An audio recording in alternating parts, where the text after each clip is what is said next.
Hello everyone, I'm Shannon Kelly, Social Media Manager at the Toronto Real Estate Board. And I'm Jason Mercer, the Toronto Real Estate Board Senior Manager of Market Analysis. Now Jason, when I was looking over the housing statistics for the month of May, I noticed there was some really great news. Could you tell us some of the highlights?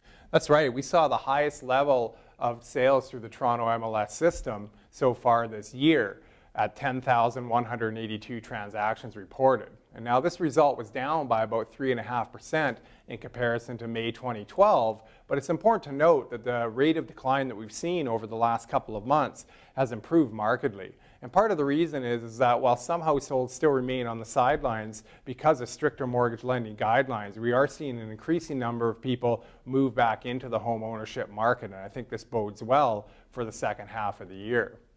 Now, it's important to note that we didn't see sales down in all sales categories, and the single detached market is especially important here, where sales were up for this home type overall in the GTA, and that was driven by a 3% increase in the City of Toronto.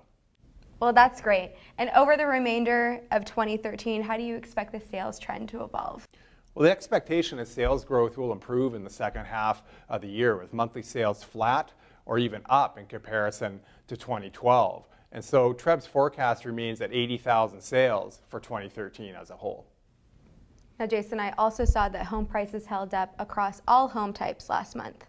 Yeah, that's right. I mean, we saw 5.5% growth on a year-over-year basis to the average selling price, so it came in at a little bit more than $542,000. Now, this growth was driven again by the low-rise segment of the market, and particularly single-detached and semi-detached sales in the 416 area code. But it's also important to note that we did see some moderate increases in the average selling price for condominium apartments. So with all this together, we remain on track to see about 3.5% growth in the overall average selling price this year in the Greater Toronto Area. So I'll see that average coming in at about $515,000. Now, tight market conditions in the low-rise market segment are going to continue to drive this, but it also looks as if the condominium apartment segment has found some support for price as well. And that's great. Now, we'll be back with you after Canada Day to talk about the June market. In the meantime, you can still connect with us on Twitter at TREB Home, as well as on Facebook. And from both of us, have a happy Canada Day.